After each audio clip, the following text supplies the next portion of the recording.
안녕하세요. 책 읽는 오로라입니다. 오늘 준비한 작품은 신봉순 작가의 단편소설 배추입니다. 신봉순 작가는 강원도 태백 출신으로 한국문인협회 회원인데요. 2002년 김유정 전국 문예공모 산문부문에서 대상을 받았고 2006년 개간 문학시대 신인문학상에 당선되어 등단을 했습니다. 이 작품 배추에서는 현실에 부딪히며 살아가는 서민들의 생활 단면을 볼 수 있습니다. 배추 작업으로 생계를 꾸려가는 주인공에게는 병원에 입원한 알코올 중독 남편이 있는데요. 자신을 좋아하는 노총각 정씨 때문에 이런저런 갈등 상황에 처하게 됩니다. 주인공은 자신과 정씨와의 관계를 배추와 소금의 관계에 비유하고 있습니다. 내가 나답게 살기 위해서는 소금을 가까이 하면 안 된다고 생각하지만 한편으로는 소금을 가까이 하지 않고 살아갈 수가 있을까라고 스스로 반문하기도 합니다. 정 씨가 이쁜 계집으로 부르는 그녀는 그깟 죽으면 썩어질 몸인데 아낄 게 뭐 있겠나 싶은 생각을 하기도 하지만 자신이 걸어가야 할 삶의 길을 생활인의 감각으로 선택을 합니다. 이러한 상황을 만든 남편을 상처의 원인으로 삼지 않으며 정 씨를 상처를 치유할 존재로 의미하지도 않습니다. 배추와 소금의 관계인 주인공과 정 씨, 그들에게 과연 어떤 일들이 벌어지는지 지금 작품 속으로 들어가 보겠습니다. 편안한 시간 보내세요. 배추, 신봉순. 3시간 만에 발구덕에 도착했다. 억새로 유명세를 얻은 민둥산 자락에 붙어있는 마을이다. 한 대의 스타렉스 불빛으로 먹물 같은 어둠을 뚫고 굽이굽이 산길을 돌아 이곳에 올라온 것은 팔자 좋게 살랑거리는 억새를 보기 위해서는 아니었다. 산처럼 높이 펼쳐진 배추 때문이었다. 그 옛날 화전민이 산을 개간해 만들어 놓은 땅이라 경사가 아주 심해 배추밭이 아니라 배추산을 등산하는 기분이었다. 발을 조금만 헛디뎌도 단번에 돌돌 무르르는 소리가 아득하게 들려오는 어두침침한 계골창으로 굴러 떨어질 것 같았다. 더군다나 새벽 1시에 일어나 하품할 사이도 없이 달려왔지만 아직 옆에 있는 사람이 보이지 않을 만큼 캄캄했다. 산등성이 위로 조금씩 번져오는 푸르스름한 기운도 새벽이 올 징조라기보다는 배추에서 품어져 나오는 푸른색 독인 것 같았다. 이날 이때껏 헤아릴 수도 없이 많은 배추밭을 돌아다녔지만 이렇듯 험한 밭도 처음이었다. 거기에다가 부슬부슬 내리는 빗줄기는 어두운 배추밭을 길게 비추어주는 화물차의 노란 불빛을 집어삼키고 바닥까지 미끄럽게 만들었다. 도대체 누굴 골탕 먹이려고 이런 험한 산에다가 배추를 심었을까?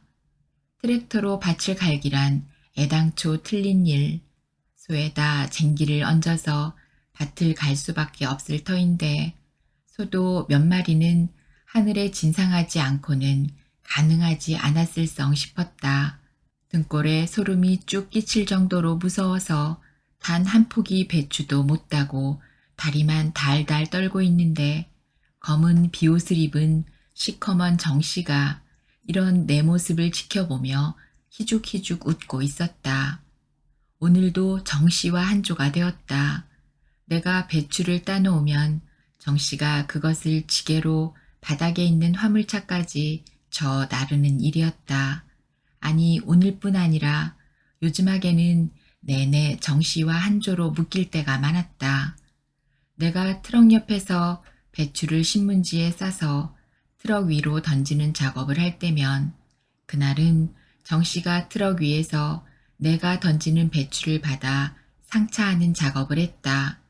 하지만 난 정씨가 해바라기처럼 내 곁을 맴도는 것이 싫었다. 지금도 마음 같으면 내 등 뒤에 바짝 붙어 서서 시큼한 막걸리 냄새를 풍기며 희죽거리고 있는 그의 면상을 후려치고 싶었다. 그러면 깨 소리도 못 내고 어두컴컴한 개골창으로 단박에 처박혀 버릴 것이다. 배추 거강꾼이 배추를 밭재로 산 뒤에 그것을 가락동 도매시장에 보낼 수 있도록 화물차에 싣기까지의 과정을 배추 작업이라 불렀다. 이 배추 작업을 하는 데 있어서 필요한 최소한의 인원은 6명이었다.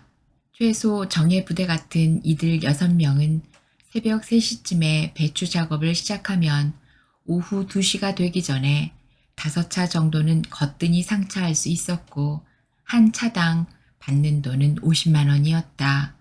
이 돈을 6명이 나누어 가지는데 물론 똑같이 분배될 수는 없었다. 6명 인원 중 남자 2명이 10만 원씩 가지고 갔다. 화물차에 배추를 쓰러지지 않게 잘 쌓는 것을 상차한다고 하는데 이것은 아무나 하는 일이 아니었다. 대체로 남자가 높게 잘 쌓을 뿐만 아니라 기술도 좋았다.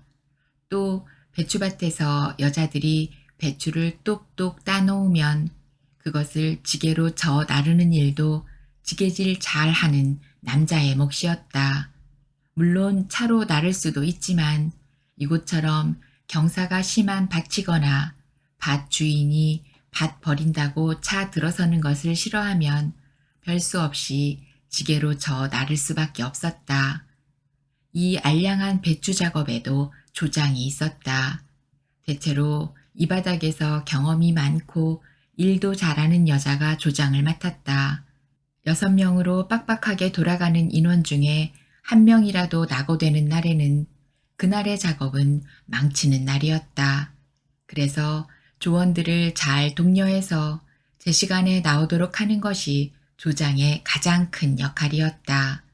만약 조원 중 누구 한 사람이라도 못 나오게 되면 그 빈 구멍을 다른 사람으로 메우는 일도 조장의 역할이었다. 새벽 1~2시가 출근이니 조원들을 위한 커피나 막걸리에 안주를 준비하는 것도 조장의 몫이다. 물론 준비하는 데 드는 비용은 따로 떼어놓은 공금에서 쓰지만 다른 조원들보다 1만 원 정도의 일당을 더 가지고 갈 수밖에 없었다. 내가 여기서 한 차당 받는 돈은 5만 원이었지만 하루에 적어도 4차에서 5차를 하다 보니 하루 일당이 20만 원을 넘어 25만 원 정도는 거뜬히 챙길 수가 있었다. 부부가 함께 배추 작업을 하는 조장내는 상차일이 전문인 그녀의 남편이 받는 일당까지 합치면 하루에 꽤 많은 돈을 벌어들였다. 진종일 땡볕 아래에서 김을 매봤자 일당으로 받는 돈은 고작 6만 원이고 보니 너도 나도 이 배추 작업에 매달리고 싶어서 눈에 불을 켜고 덤벼들었다. 그러나 하고 싶다고 아무나 이 작업에 동참할 수가 없었다. 일단은 조장에게 잘 보여야 했지만 우리 조 같은 경우에는 조장보다 정씨가 실세였다. 무슨 일이든지 계절을 타기는 하지만 실상 이 일처럼 계절을 타는 일도 없었다. 사시사철 배추가 밭에 퍼렇게 있는 것도 아니니 제철에 일감을 많이 따와서 얼마나 신속하게 일을 하느냐가 관건인데 정씨를 따라올 사람은 없었다. 남편이 아직 술에 발목 잡히지 않았을 시절에는 정씨와 배추 작업 일을 하는 데서는 타의 추종을 허락하지 않았다. 정씨가 아무리 이 바닥에서 잔뼈가 굵었다고 해도 남편의 상차 기술을 따라오지 못했다. 남편이 배추를 상차하면 똑같은 배추인데도 가락동 도매시장에서는 차당 100만 원은 더 받는다고 했다. 보기 좋은 떡이 먹기도 좋다고 그만큼 배추를 탐스럽게 잘 쌓기 때문이라고 했다. 정씨는 두툼한 입술만큼이나 특유의 화술로 배추 거강꾼들을 많이 알고 있었고 남편은 상차 기술이 좋으니 배추 거강꾼들은 줄을 서서라도 정씨와 남편이 작업하는 곳으로 붙으려고 했다. 상차 기술이 좋은 남편 덕에 나는 조장의 역할을 맡았더랬다. 큰 키에 몸집이 좋아 산적같이 생겨먹은 정씨는 남편과 동갑인데도 아직 총각이었다. 남편은 매번 이런 정씨를 놀리고 싶어 안달이었지만 언제나 남편이 도로 당했다. 장가를 안 가본 애는 자식이 6이나 둔 이 어른을 잘 모셔야 할 것이라고 남편이 놀리면 불알이 빨갈 때 장가를 들더니만 자식 농사 한번 푸지게도 지어 놓았다고 정씨는 대거리했다. 한밤중이면 나오는데 언제 자식을 만들었는지 도무지 알다가 모를 일이라며 혹 배추 작업 중에 어디 으슥한데 둘이 가서 궁둥이를 맞추고 오는 게 아니냐고 나를 흘깃흘깃 쳐다보면서 빙글거렸다. 사실 정씨 말이 틀린 것도 아니었다. 내 나이에 자식이 6이라면 더군다나 큰아이가 시집갈 나이가 되었다고 하면 모두 도대체 몇 살의 아이를 낳았느냐고 물어보고는 아이가 아이를 낳았다고 놀려댔다. 정씨가 매번 나보다 12살이나 많은 남편 보고 불알이 빨갈 때 어쩌고 저쩌고 하는 것도 실은 나보고 들으란 소리였다. 술에 취한 시아버지는 인사불성인 채로 길을 건너다가 교통사고로 돌아가셨다. 시숙도 술 때문에 젊은 나이에 객사했다. 살아계신 작은 시아버지도 늘 술에 젖어 살아가고 있었다. 술에 취하면 성질 또한 난폭해져서 명절 때면 차례를 지내러 오지 않는 것이 집안의 제일 큰 어른으로서 도와주는 일일 정도였다. 그런데 남편은 이 사람들과 이 사람들의 조상들을 다 합한 것보다도 더 고약한 게 문제였다. 명절날 친척들이 모인 자리에서는 술 쳐다보기를 뭐 쳐다보듯 하다가 그들이 집으로 돌아가고 나면 죽은 아버지가 다시 살아나서 마당에 서 있는 것처럼 술을 드리라고 소리소리 쳤다. 그렇게 발동이 걸려 술 마시기 시작하면 쌀알 한 톨 넘기지 않고 술만 마셔댔다. 오로지 술만 마셔대니 술 시작하고 사흘만 지나면 남편이 술을 마시는 게 아니라 남편 뒤에 엎드려 있던 술을 마시는 격이 되고 말았다. 술 마시면 술에 취해서 자고 술이 깨면 또 취하도록 마셔대길 주야장천 거듭하다 보면 이미 정신은 창밖으로 멀리 날아간 지 오래되었다. 정신이 오락가락하게 되면 성격도 포악해졌다. 조금만 수틀리면 만만한 게 홍어 뭐라고 듣도 보도 못한 고약한 욕을 해대며 매질을 했다. 배추 작업을 가서 조금만 늦게 들어와도 누구랑 붙어 먹다가 이제 들어왔느냐고 개 잡년 죽여버리겠다며 머리채부터 꺼들었다. 보다 못한 동네 사람들이 이런 나를 며칠 동안 숨겨주게 되면 어머니도 함께 숨어야 할 정도로 자기 어머니도 나처럼 대했다. 동네 사람들뿐만 아니라 다 큰 딸들도 나보고 이혼하라고 했다. 바지런하니 어디 가도 아이들 키우는 것은 걱정 없을 것이라며 미인은 박명이라더니 인물이 아깝다고 했다. 시동생들은 한술 더 떴다. 엄마도 못 알아보는 형을 경찰에 신고하자고 했다. 콩밥 먹어봐야 정신을 차릴 거라고 하면서도 정작 날마다 주정뱅이 아들에게 두들겨 맞는 어머니를 모셔갈 생각들은 안 했다.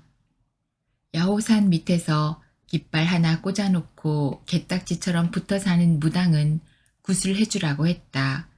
굿을 2번만 하면 지붕 위에 걸터 앉은 귀신부터 방마다 들어박혀 있는 귀신들까지 다 쫓아버릴 수 있다고 장담을 했다. 하긴 남편에게 술 귀신에 씌었다는 것은 부정할 수가 없었다. 술을 마시지 않았을 때는 묻는 말에도 겨우 대답할 정도로 샌님 같은 남편이 술만 들어갔다 하면 벌써 눈동자 색깔부터 달라졌다. 미친 소도 그보다는 얌전할 것이다. 그러나 600만 원씩이나 들여서 2번이나 굿을 해봤지만 귀신들은 끝내 무당의 말을 듣지 않았다. 남편의 음주 기간에는 배추 작업도 할 수가 없었다. 열 차도 문제없다며 비틀비틀 집을 나서보지만 실상 함께 일하는 사람들조차 불안할 정도로 제대로 하는 것이 없었다. 그런 날은 정 씨가 남편의 목까지 하느라 혼쭐이 나는 날이었다. 술을 처먹지 말든지 아니면 집구석에 얌전히 틀어박혀 있든지 해서 남에게 피해는 주지 말아야 할 것이 아니냐고 화를 내면 남편은 비루먹은 개꼴로 고개를 푹 숙이고 있기만 했다.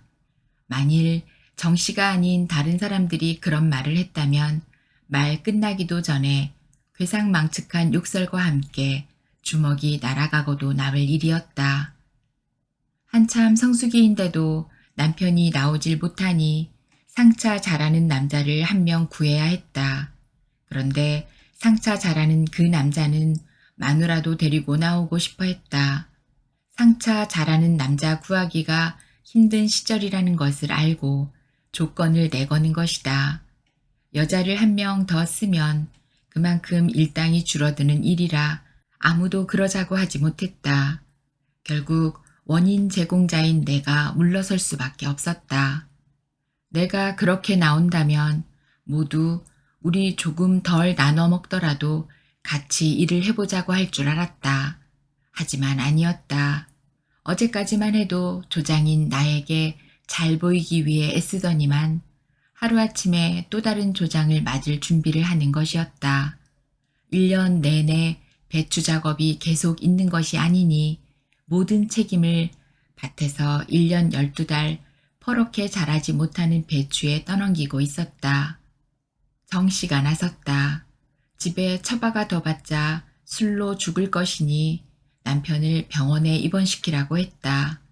그러자면 병원비만 해도 버거운데 송곳 하나 꽂을 땅 한 떼기 없는 사람이 대책 없이 내질러 놓은 자식까지 무슨 수로 먹여 살릴 것이냐고 했다. 또 하루 벌어 하루 사는 하루살이 인생이라도 인정이나 의리가 있어야 인간구실을 하는 것이 아니겠냐고 하니 아무도 토를 달지 못했다. 이쯤 되자 남편을 알코올병원에 입원시킬 생각도 못했던 내가 생각을 안 해볼 수가 없게 되었다. 정씨 말대로 집에 처박아 두고 나 몰라라 한다면 언제 염라대왕이 잡아갈지 알 수가 없었다. 작년에도 복수가 차서 한 달간 입원하지 않았던가. 어디가 한참 모자라서 장가도 못 들었다고 여겼던 정씨가 알코올 중독자 남편보다 훨씬 더 똑똑한 것 같았다. 그리고 감쪽같이 함께 일하던 여자 한 명을 못 나오게 했다. 손이 느리다는 이유였다. 결과적으로 손이 느린 여자 빼고는 아무도 손해를 보지 않았다. 사람들은 43살이라고 하면 그것밖에 안 먹었느냐며 놀라고부터 본다. 그리고는 내 얼굴을 자세히 뜯어보고는 고개를 끄덕였다. 그렇다고 43살을 그대로 보는 사람도 없었다. 1년 12달 중에서 봄배추가 나오는 5월부터 가을 김장배추가 끝나는 11월까지 7달 동안은 배추 작업을 다니느라고 내 얼굴은 새까맸다. 새벽 한두 시면 출근하는 직업 특성상 잠은 항상 모자라 얼굴은 늘 신부전증을 앓고 있는 환자처럼 퉁퉁 부어 있었다. 온갖 비바람을 다 맞아가면서 작업을 하는 환경으로 인해 쪼글쪼글한 눈가의 주름은 말할 것도 없고 입 주위에도 새로 팔자주름이 생겼다. 피부에는 햇빛이 가장 큰 적이라더니 이마에도 어느덧 세 가닥이나 주름이 잡혔다. 그러면서도 인정할 수밖에 없는 이유는 동그스름한 것이 동안으로 생겨먹었기 때문이었고 온갖 비바람에도 굴하지 않고 그럭저럭 화장 잘 받는 피부 덕일 것이다. 주망태란 별명을 갖고 있던 시아버지가 꿈에 나타나서 번호를 가르쳐 주었다. 6자리를 모두 가르쳐 주었는데 꿈을 깨고 나니 네 자리밖에 생각이 안 났다. 그 네 자리도 잊어버리기 전에 얼른 적어 놓아야 하겠는데 볼펜이 눈에 띄지 않았다. 급한 김에 머리맡에 있는 화장품 바구니에서 눈썹 그리는 연필을 찾아들고 그 옆에 있는 화장지 한 칸 뜯어 그 위에 삐뚤삐뚤 적어 놓았다. 살아생전 그렇게 며느리 속을 썩여대던 시아버지가 이렇게라도 살 길을 마련해 주나 싶어서 코끝이 찡했다. 그나저나 두 개의 번호가 기억이 안 나서 큰일이었다. 네 개의 번호로는 다 맞는다고 해도 4등밖에 안 된다. 세금 떼고 나면 5만 원 정도인데 그것으로 무슨 팔자를 고치겠느냐 말이다. 병원에 누워있는 자식 버릴까봐 두 개의 번호는 일부러 잊어버리게 하였나 싶으니 시아버지가 야속했다. 내 유일한 취미가 일주일에 한 번씩 장에 나가서 로또 복권을 사는 것이었다. 자동으로 사는 것보다 내가 번호를 정성스럽게 찍어서 사는 수동이 더 잘 맞았다. 혼자 가는 것보다 막둥이 머스마를 데리고 가든가 딸내미들을 데리고 가서 그들과 함께 번호를 고르면 훨씬 잘 맞는 것 같았다. 지난주에는 혼자 가서 번호를 찍었더니만 1등 번호에서 다 한 자리씩 밀려버렸다. 그놈들 중에서 한 놈이라도 데리고 갔었더라면 이런 불상사는 안 생겼을 것이다.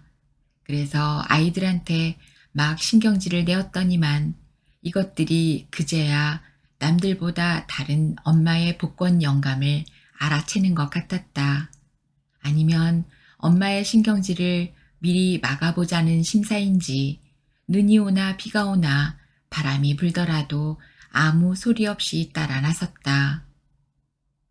배추 작업을 다녀와서 내 자가용인 빨간 50cc 스쿠터를 요란스럽게 타고 복권을 사러 갈 때가 제일 행복한 시간이었다. 지난주에 내가 긁은 복권이 1등이 되지 않은 이유를 곰곰이 분석해보니 다 이유가 있었다.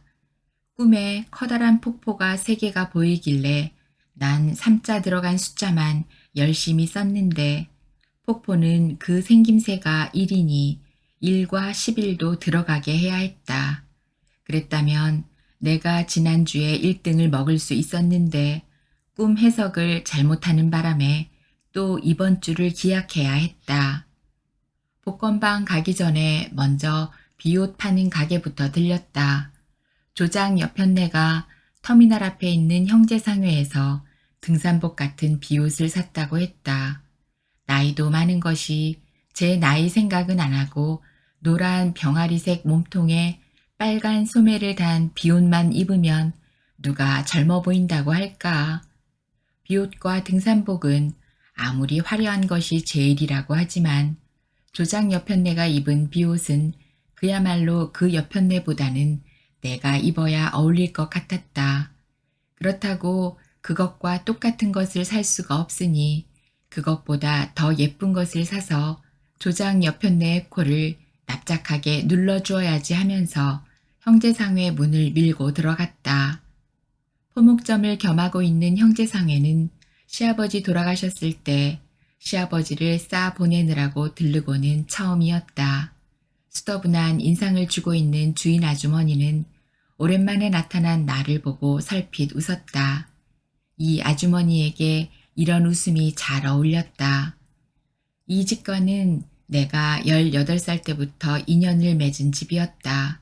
18살에 임신해서 시집을 가게 되다 보니 혼수를 제대로 해갈 형편이 아니었다. 더군다나 엄마 없이 홀아버지 손에서 자라 아버지와 마찬가지로 아무것도 몰랐다. 형제상회 아주머니가 많이 도와주었다. 버선 한 짝이라도 들고 들어가야지 주시네가 얕보지 않는다고 엄마처럼 꼼꼼하게 챙겨주었다. 만삭의 여자는 시어른에게 패백을 제대로 드릴 수가 없었다. 그래서 나를 위해 패백을 안 받는 줄 알았다. 나이 어린 신부는 그것이 부끄러워 오랫동안 고개를 들지 못했었다. 그런데 나중에 안 사실은 집안 어른들 모두 술김에 싸움이 벌어져서 뿔뿔이 흩어졌기 때문이었다. 그놈의 술이 원수인 집인데 하던 형제상의 아주머니의 한숨 섞인 말이 떠올랐다. 빨강과 보라색이 반반으로 어울려 있는 비옷을 보여주면서 형제상의 아주머니는 남편의 안부를 물었다. 내 입으로 한 번도 얘기하지 않았는데도 동네는 다 알고 있었다. 지금이라도 병원에 보내 치료를 받게 한 것은 잘한 일이라고 했다. 요번 참에는 진득하니 입원을 시켜 완전히 고쳐 나오게 하라고 했다.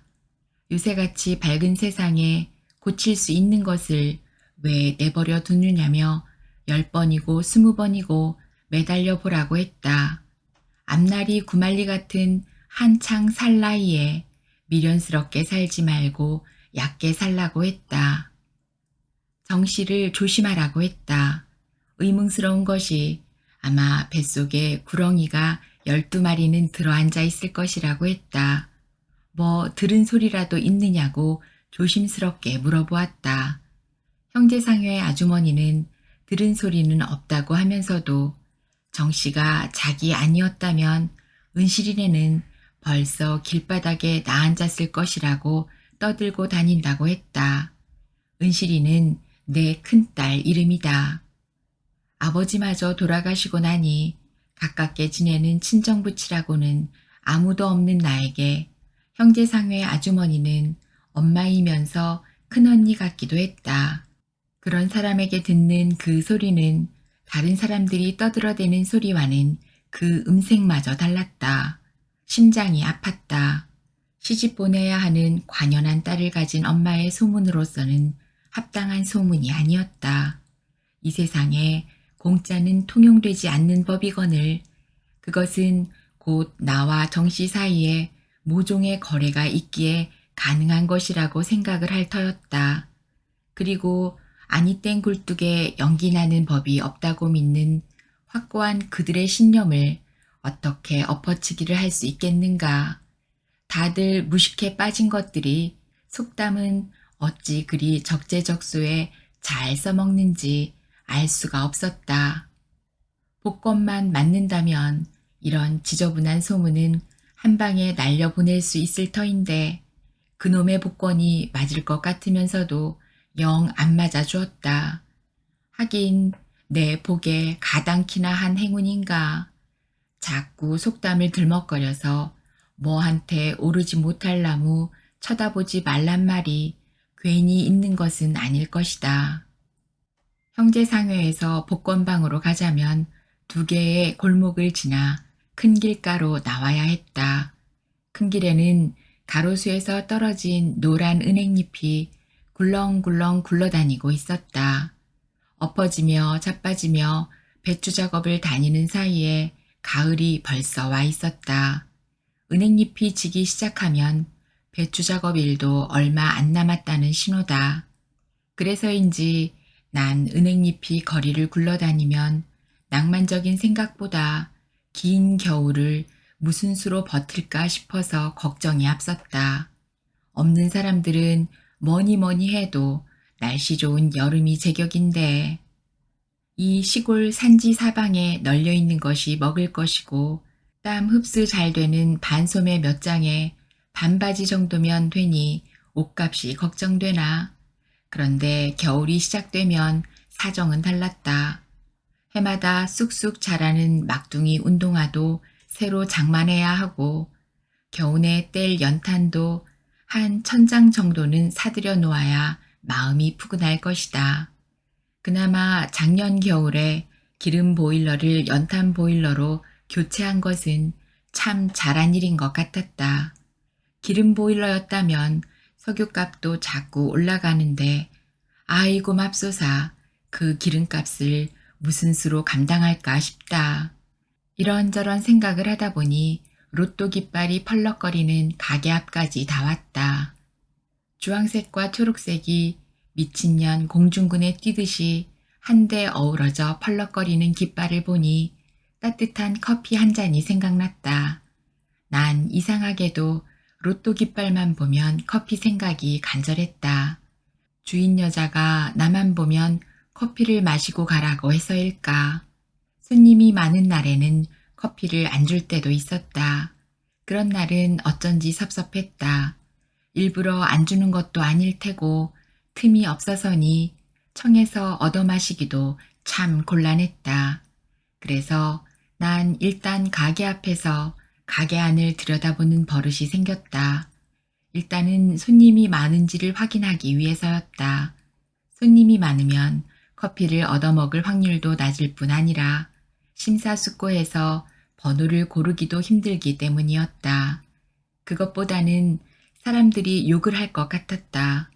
젊은 여자가 뭐 할 일이 없어서 일확천금에 눈독을 들이느냐고 그럴 돈이 있으면 신랑한테나 한번 더 가보라고 할 것 같았다. 혹 저 사람들도 나와 정씨 사이를 오해하고 있을 것 같아 선뜻 가게 안으로 발을 들여놓지 못하겠다. 더군다나 아이들도 어리고 해서 내 밑인 줄 알았던 주인 여자가 나랑 동갑이란 소리를 듣고부터는 부쩍 그랬다. 다행히 가게에는 주인 여자 혼자밖에 없었다. 주인 여자는 여전히 생글거리면서 오늘은 어떤 번호를 가지고 왔느냐며 반색을 했다. 주인 여자는 내가 번호를 참 잘 찍는다고 생각하는 것 같았다. 아니면 모든 손님에게 그렇게 대하는 것 같기도 했지만 그녀가 그런 식으로 물으면 난 꼭 1등을 찍을 것 같은 기분이 들었다. 내 입맛에 딱 맞추어 타온 커피 한 숟가락에 설탕 한 숟가락 넣은 커피를 마시면서 시아버지가 꿈속에서 가르쳐준 4개의 번호를 들여다보았다. 2개의 번호만 더 찾으면 될 것이다. 2개의 번호를 찾아서 1등만 맞는다면 정씨가 제의한 해남행을 점잖게 거절할 수 있을 것이다. 산이 깊은 이곳은 겨울도 참 빨리 찾아온다. 이제 일주일만 더 배추 작업을 하면 여기서는 더는 일감이 없다고 했다. 배춧값만 좋다면야 배추꼴만 갖추고 있어도 다 작업을 하는데 지금처럼 배추 시세가 없을 때는 아주 1등 상품만 골라서 작업을 해야 했다. 정씨가 따뜻한 해남 땅에 가자고 했다. 거기는 겨울에도 배추 작업을 할 수 있는 동네니 몇 달 잘 벌어먹을 수 있다고 했다. 정씨가 해남행을 제안하자 너도 나도 데리고 가달라고 손을 내밀었다. 정씨는 배춧값이 하도 없어서 그쪽에서도 서너 명만 데리고 왔으면 한다고 했다. 그러니 사람들은 어떠하던 간에 정씨에게 잘 보여서 같이 가고 싶어 했다. 이때껏 경험으로 미루어 보아 신소리할 양반은 아니니 더욱더 그런 것일 게다. 아니면 봄부터 지금까지 고생해서 벌어놓은 돈을 겨울 동안 방에 들어앉아서 그냥 까먹어야 할 판이니. 나야말로 정말 가고 싶은 자리다. 아니 가야만 하는 자리였다. 정씨가 이런 나의 처지를 잘 알고 그런 카드를 내놓은 것이었다.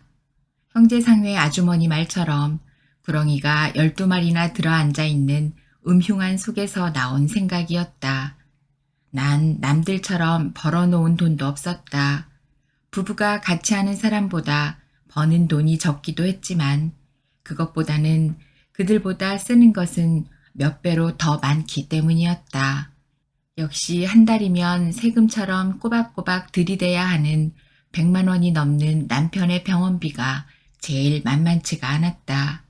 이런 나의 사정을 잘 아는 사람들은 이제 그쯤 했으면 남편도 정신을 차렸을 것이니 퇴원을 시키라고 했다. 하지만 내 생각은 그렇지가 않았다. 그 정도 입원은 전에도 몇 번 했다. 술을 한 방울도 입에 대지 않는다고 해서 술을 끊은 줄만 알고 퇴원을 시켰다가 반년도 지나지 않아서 그전보다 더 많이 마시고 성질도 더 포악스러워지지 않았던가. 의사도 지금 안 마신다고 완전히 끊었다고 확신할 수 없으니 더 지켜보자고 했다. 여기 환자들은 단 한 방울의 술을 마시기 위해 머리를 엄청나게 비상하게 굴린다고 했다. 일단은 술이 없는 병원에서의 퇴원이 1차적인 목적일 것이니 죽기 살기로 술을 안 먹는다고 했다. 특히 남편처럼 병원을 자주 들락거리는 사람들은 도가 터서 더 고치기 힘들다고 했다. 돈이 얼마가 들어가더라도 좋으니 꼭 술을 끊게 해달라고 울면서 부탁하고 그냥 돌아왔었다. 식구들 밥은 걱정할 필요가 없었다. 관연한 딸이 있다는 것이 이럴 때는 참 좋은 것 같았다. 큰딸이 시내에 있는 대형마트에 취직이 되었을 때만 해도 저것이 나가면 밥은 어떡하나 싶었는데 그 밑에 동생인 고등학교 3학년짜리가 학교 다니면서 지 언니보다 더 야물게 살림을 잘했다. 요즘은 공부를 잘하든 못하든 간에 누구나 다 가는 대학에 보내달라고 지나가는 말로라도 안 하는 것을 보면 속이 꽉 찬 것 같았다. 애는 애 같아야 하는데 그 나이에 벌써 집안 걱정을 하는 것을 보면 가슴이 아프다 못해 찢어질 것만 같았다. 그렇다고 내가 노는 것도 아니고 나도 최선을 다해서 잠도 안 자고 일을 하건만 그 일도 맘대로 할 수 있는 것도 아니니 답답하기만 했다. 그깟 죽으면 썩어질 몸인데 아낄 게 뭐 있겠나 싶기도 했다. 눈만 한번 딱 감으면 만사가 형통인데도 정씨가 새로운 카드를 꺼낼 때마다 매번 고민스러웠다. 이런 나를 정씨는 얼굴값 한다고 했다. 자고로 얼굴이 이쁜 계집은 그 처지가 어떠하든 간에 태를 부린다고 했다. 언제부턴가 정씨는 나보고 더는 은실엄마라 부르지 않았다. 물론 사람들 있는 자리에서는 깍듯이 은실엄마라고 불렀지만 둘만 있는 자리에서는 이쁜 계집이라고 불렀다. 그때부터였다. 사람들이 남편 대신 새로운 상착군과 조장을 맞이하려 할 때 정씨가 인정과 인간구실을 들먹이면서 나를 도와주었던 그날 이후부터였다. 그 알량한 배추 작업에서 떨려나지 않았을 때 난 참 정씨가 고마웠다. 받는 게 있으면 주는 것도 있어야 하는 법.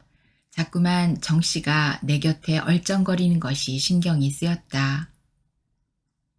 알코올 병원에 입원해 있는 남편을 면회 가는 날 정씨는 자기 차로 함께 가자고 했다. 정씨와 장거리를 함께 간다는 것이 여러모로 편치가 않아 거절했더니 막둥이도 데리고 가자고 했다.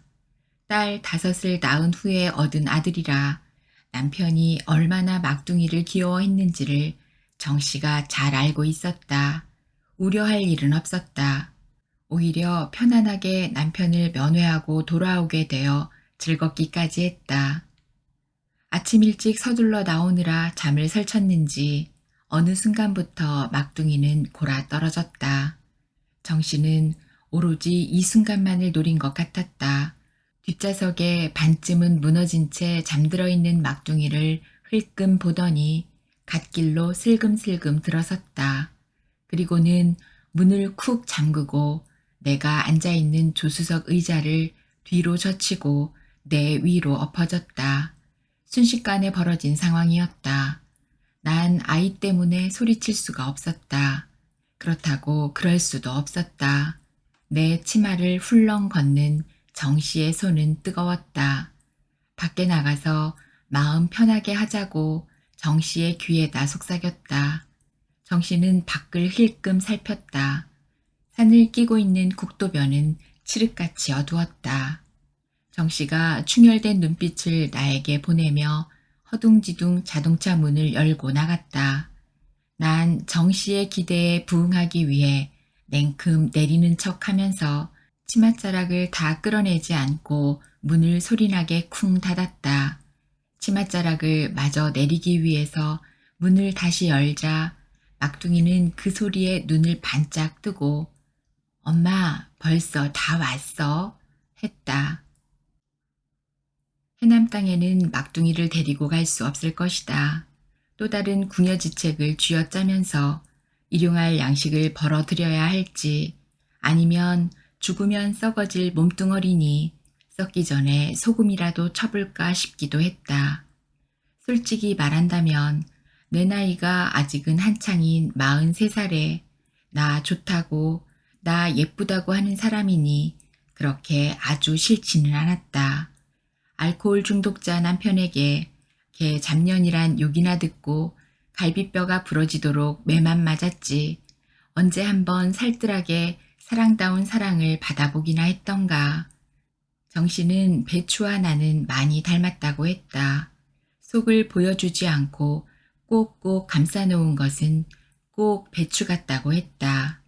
특히 먼동이 트기 전 새벽 어스름에 품어나오는 푸르스름한 배추의 독은 나의 푸른 도끼와 똑같이 사람을 환장하게 한다고 했다.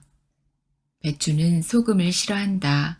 퍼들퍼들한 푸른 도끼도 소금 한 방이면 독도 멋도 없이 맛이 팍 가버리기 때문이다. 내가 배추라면 정씨는 소금이다. 내가 나답게 살기 위해서는 소금을 가까이 하면 안 되게 되어 있다. 하지만 소금을 가까이 하지 않고 살아갈 수가 있을까? 그런 방법이 있기나 한지 알 수가 없다. 정씨는 바지를 훌러덩 내린 채 오줌을 오랫동안 누고 있었다. 지나가는 자동차 불빛에 그의 허연 엉덩이가 보이다가 말다가 했다. 작품은 여기까지입니다. 함께 해주셔서 고맙습니다.